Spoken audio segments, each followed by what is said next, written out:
So we're working our way to something a little more specific. The next thing we have to do is put in a transition from a general statement to the specific thesis statement. So the transition links the ideas together. More importantly, it doesn't just link them together, it provides a smooth flow from general statements down to specific statements. And that's important. If you've ever been in a car with somebody who drives a stick shift, I know those are kind of old, but there's still a few of them out there. Whenever you're shifting gears, if you don't do it just right and let off the clutch and hit the gas at the same time, you're going to end up stalling the car out. It's going to make a bunch of jumping up and down, moving, and then it's going to die eventually if you don't get it going by reasserting everything.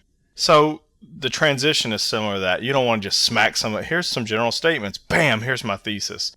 You want to make sure that you really ease them down into your specific thesis. So here we have, although cats are easier pets to own, dogs are better pets because they are more active animals. So we talked about the general statement. Notice we said, although cats are easier pets to own. That was the general statement above, and now we're kind of making a better transition to what's leading up to our thesis, and you'll see it in a minute. So now all we have to do is add the thesis to the bottom of the paragraph.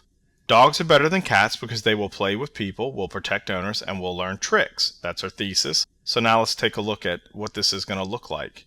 In a recent survey, over 58% of people said they preferred dogs over cats. So that's our general statement, our first one. It's a statistic to open up the essay. Then we have the other statements. One is the explanation of the general statement.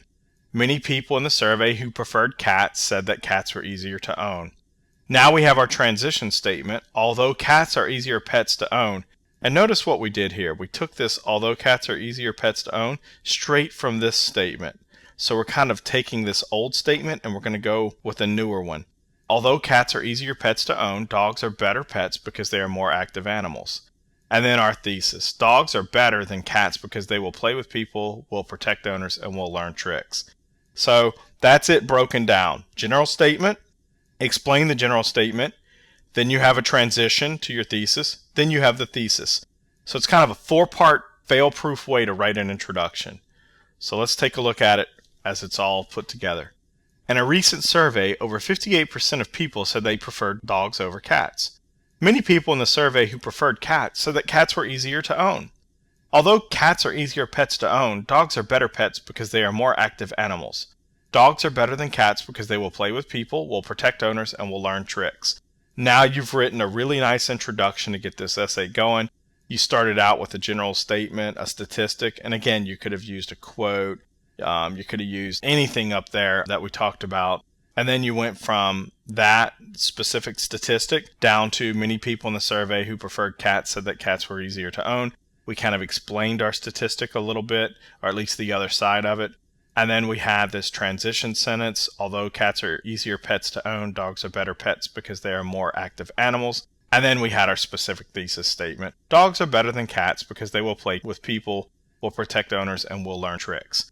So using this method, this four-part method where we go from the general to the specific thesis, I think you'll be able to write a really good introduction on the test and in your college courses.